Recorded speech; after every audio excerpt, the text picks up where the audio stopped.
Hello, hello, hello. Welcome in. My name is Angel, and I'm in the practice of making more space for my most authentic expression. And I'm inviting you to come along with me. And if you don't, that's okay too. um, wow. The good news is I haven't not posted daily or consistently out of fear. So that feels really good. Um, I haven't had any doubts. Okay, why I haven't been posting consistently or daily is because I've been taking this practice out into the wild in real life, IRL. And I must say, the work really is working. Um, there was a bit of a like it felt like a time lapse. Like here I am in my new environment, lots of changes happening, um, but lots of positive growth also happening. I know the steps that I need to take to move forward in, business endeavors and relationships and networking and self-growth and all the things. But that recalibration stage is real. And it's almost like the identity needed some time to catch up. So that's what's kind of been happening partially on one end of things while I haven't been here on YouTube. 444 on the clock, baby. But also, the practice of being absolutely present and grounded more often than not in real life. It's been nice uh, to, okay, I don't know how to say it, so I'm just going to get quiet as we do here. Okay.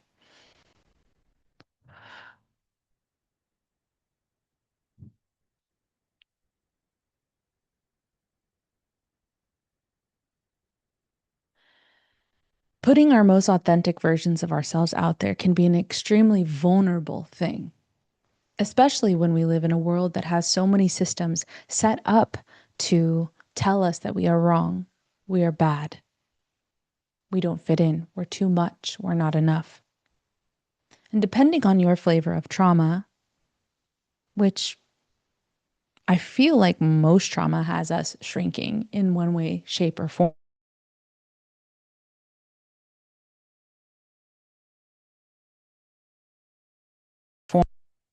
self out there, and you might not even know who your authentic self is because of all of the layers of coping mes- co- coping mechanisms and habits to keep you safe. I'm sorry, I was just listening to Disney music, so the circle of life is coming into my mind's eye because it's from there, if we don't heal or even understand what has happened to us to a certain degree or how it's affected us, if we don't face it, even just a little, then we won't understand why we feel we do about the world and why we have these stories and belief systems that we do, which then dictate how we show up in the world. And the circle of life comes into play here because it is going back to the ripple effect, right? My journey from a very young age started when, I was told I got a download. I don't know. My spirit said, become who you needed when you were younger. So that had me go into my deepest wounds and try to choose the polar opposite so that I might be able to curate some sort of,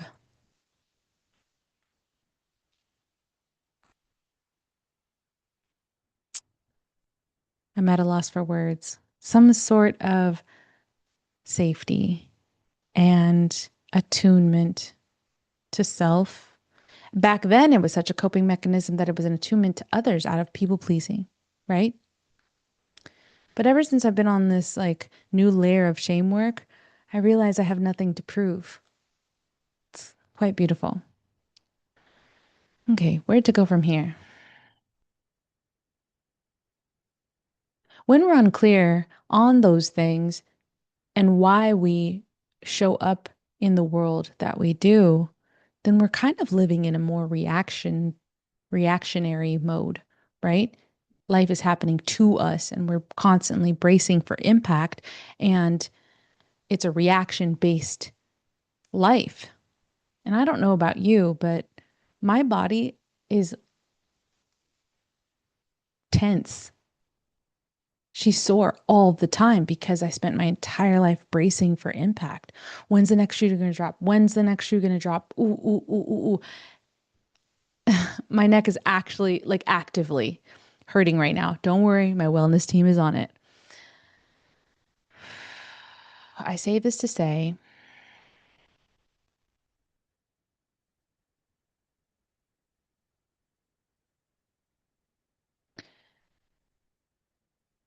I don't know if this is for everybody, but I know whether it's as a woman who is biologically wired to create life, or if it's as a human who has a creative side and loves to come up with new ideas and new systems and projects and beauty and playful, creativity. But I do have a belief that we are creators to some degree.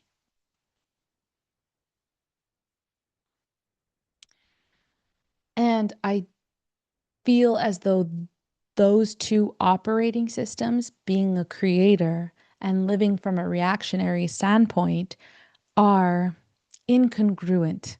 They bump up against each other.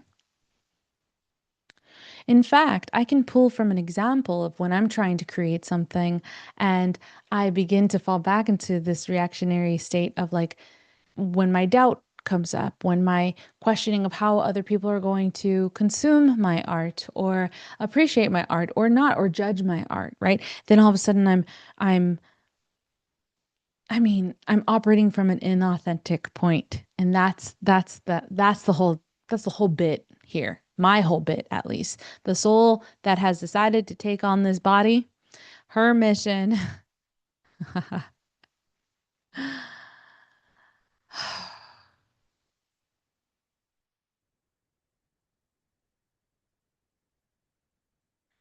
I've been given the mission to help raise the consciousness of the human race, of the world. And the way that I do that is by becoming so in alignment, in congruence, in coherence, in harmonics, inner harmony with myself. And just by existing and vibrating on that frequency, I have impact. There's this phrase that I picked up from a movie that said, we might not be able to save the whole world, but we can always help our little piece of it. We might not be able to save the whole world, but we can change our little piece of it. And I truly have seen that as of lately. I can see it in real time. I'm going to cry. I'm sorry.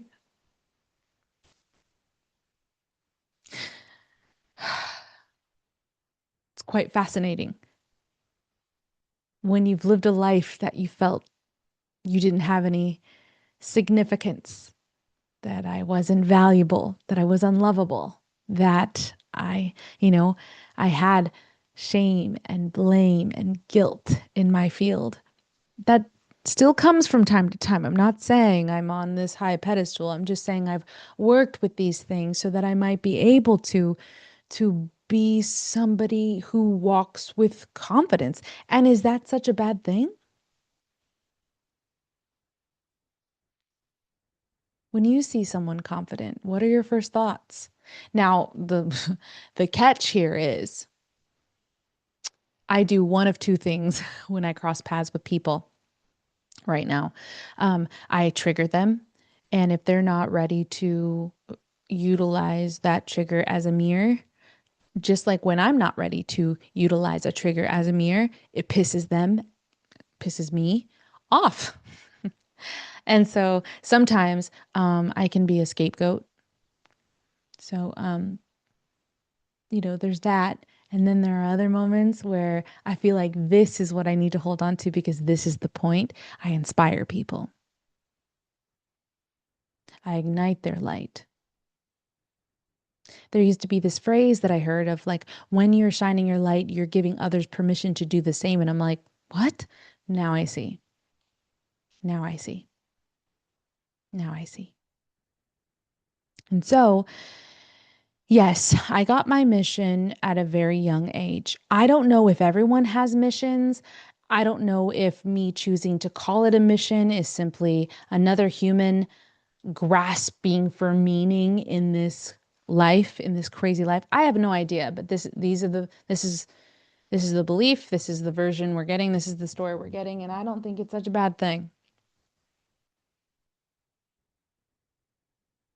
I when talking to people with who are suffering from addiction, I often see they think they have nothing to live for, no purpose, nothing bigger than them to live for. So is it so bad that someone decides that they have a mission in this life? Not everyone will understand it, and that's okay. That's okay. And it doesn't even have to be so serious as a mission. It can just be, I have a passion. I have a love of a certain activity. I have something that makes me feel so fucking good on this planet, and I choose to do that. Well, and I'm giggling because my ego was like, or it can sound like an obsession because I'm absolutely obsessed with what I do. I'm fucking obsessed. I I am. Because when we talk about raising the consciousness of the human species, which inadvertently raises like the vibration of the planet, and how I've gone about utilizing my story, this human's traumas, trials, and tribulations, and utilize them as stepping stones in order to create intentionally who I think I want to be, need to be, my soul wants me to be. It's all kind of laid out very clear. Now, I don't think it matters what the conduit is. I don't think it matters if I'm one-on-one coaching, I have a program, I'm a public speaker, I'm a singer. It really doesn't matter how I do what I do. What I'm noticing that matters the most is that I embody what I do. Yeah. Ooh, this is leading edge thought for me. So I'm kind of externally processing here on camera. Let me get quiet. Let's see what she has to say. Me.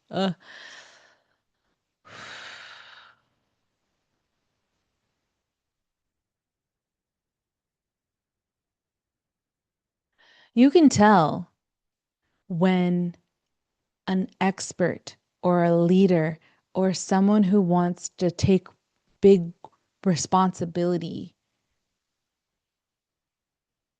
um, you can tell when they haven't done the work or whatever they say they're an expert in. You can tell when it's just misaligned, right? And it really is, it's an energy thing. You know that feeling when you hear a song and it's saying exactly what's on your heart, saying exactly what's on your soul. And you're like, oh my God, he knows me. That because I've done this work and continue to do this work, people feel it. I'm gonna cry. People feel it. Lately, over the last couple days, actually. Oh, this is gonna trip you out. Okay. Over the last couple days, I've been faced with some very uncomfortable conversations, decisions, and tasks. Things that normally When I learned I was like an anxious, avoidant, or disorganized attachment style, I decided to go in and figure out what the polar opposite of those things are, to figure out why I was and what I could do to be better. And one of the practices is to face everything. If I'm avoidant and I'm anxious, then I need to face things and I need to be grounded, right? And it's and it, no in no in no way was it that simple all day every day, but it is getting easier now.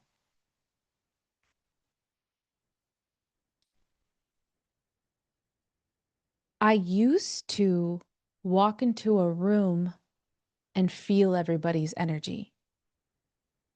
The unhealed version of me, the very sensitive parts of me who had yet to attune to healing, felt everybody's everything and was swayed by it all over the place and was just performative for I was doing the pick me dance. I was a pick me. Ooh, that's harsh. I was doing the choose me dance. I was doing the please love me dance, right? I thought I had to earn all that shit. Something has shifted. Something has changed within me. And now I ground inside of me first. And I can see when something gets uncomfortable, for instance, a conversation, and I take a step back and I go into my practice of grounding.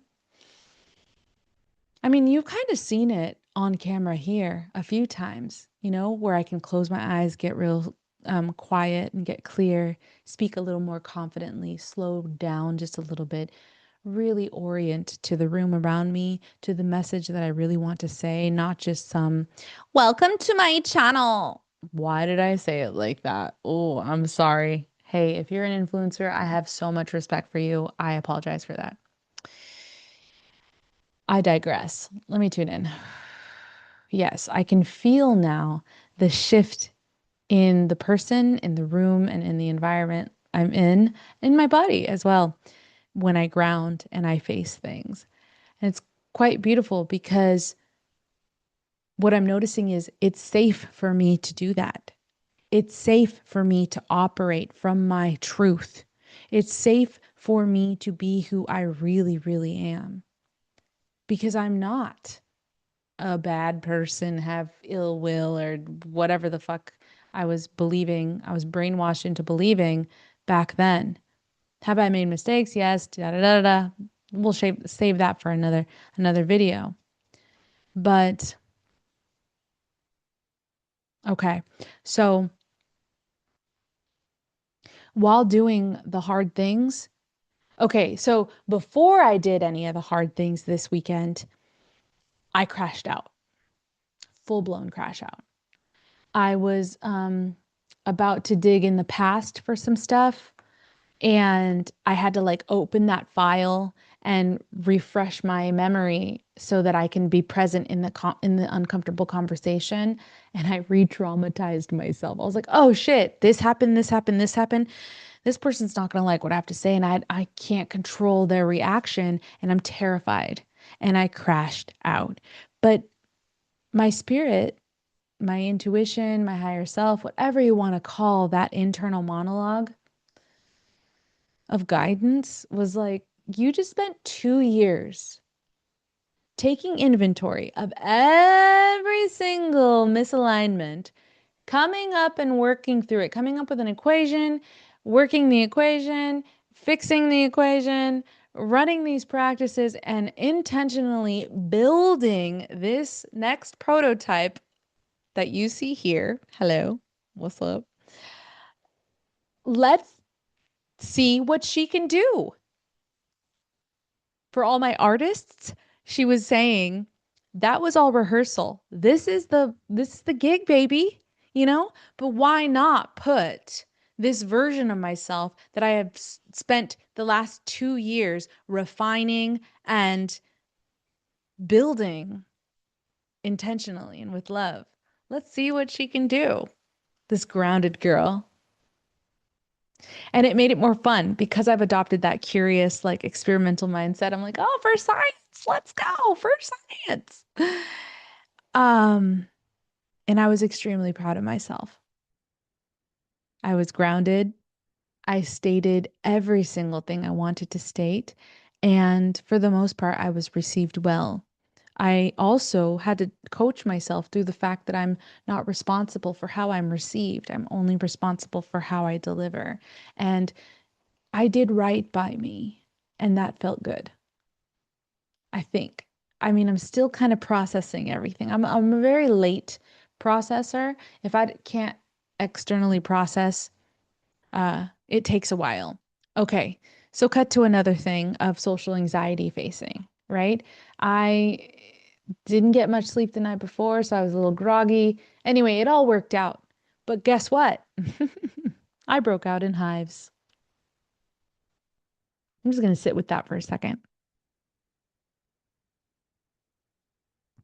What a fucking reminder, right? That even when changes or habits or practices are in good name, they still can send, they can still send the nervous system into overdrive. Stress hives, y'all. It was awful. I mean, it was only a few hours, but still, you know, it was crazy for me. It was crazy for me. Um, I chose to look at that as okay, nervous system, we need to switch up some of our grounding techniques. And I saw when some like when I said I didn't have enough sleep the day before, that's a it almost looks like self-sabotage from the outside. I saw when some old coping mechanisms and habits, bad habits came up, and so I need to tighten those up. I know what I need to do. I need to tighten those up, get a little more grounded and keep going, right? That whole like blinders up, double down and blinders up or something like that. Um, yeah, I was extremely proud of myself and I still broke out in hives. My friend, I sent a picture of my arm and my friend goes, "Geez, you were that stressed?" I'm like, "Yeah, as a, you know, anxious, avoidant person who's always been filled with the belief system that, she's bad and she should be ashamed and, you know, all the things, whatever all the things were, facing these uncomfortabilities in real time, out loud, in front of people is the practice. I am extremely fortunate to have the tools in my artillery that I've been working on these past few years, my entire life, actually. So, so why do I say this? I say this because the ripple effect of me standing firm in my light was quite beautiful. I could see every person I encountered in all of those uncomfortable moments also ground, also become present, also become in their body. Could have been projection, but we're all mirrors. And that's the reality I created for myself. Whatever. It was nice. So, again, just going back to the fact that it doesn't really matter what conduit I use, one on one coaching, a coaching program, whether I'm a speaker or a singer or a whatever, if I'm not embodying the work, you're not going to feel it. If you don't feel it, you won't come along for the ride. Why does this matter? This matters because in a high tech world, it's important that we stay kind of like high touch as far as human interactions go. And as far as human interactions go, I think it's extremely important to have the interactions be as authentic as possible. And in the name of authenticity, how many people do you know, if not yourself and myself, can't even get in tune, in alignment, in harmony, in congruence, in coherence with themselves enough to be operating, creating, living from an authentic place, which means we're all hiding, running, numbing, escaping, shrinking, which means we're not calm, confident, shining brighter, going after our lives, going after what makes us stoked, and we're dimming our light, which means the consciousness of humanity is bzz, right? Which means the vibration of the planet is bzz, which means I'm failing at my mission. So this is what I'm fucking doing.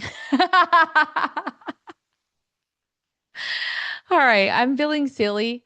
I'm traveling again, and I just did like I don't know, 5 or 6 Disney songs because I was doing some vacuuming and I was like, I feel like Snow White. And so I feel silly. I'm in touch with my whimsical inner child right now. I was doing ballet while listening to Disney music, cleaning, tidying. So I feel silly now.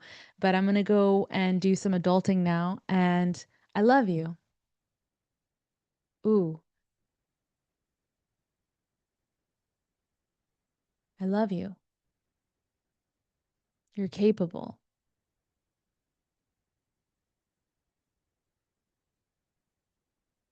If you can stay silent just a little while, I'm sure the most authentic version of you is calling. I'm sure of it. Perhaps we'll get into that in the next episode. Episode? Oh, damn.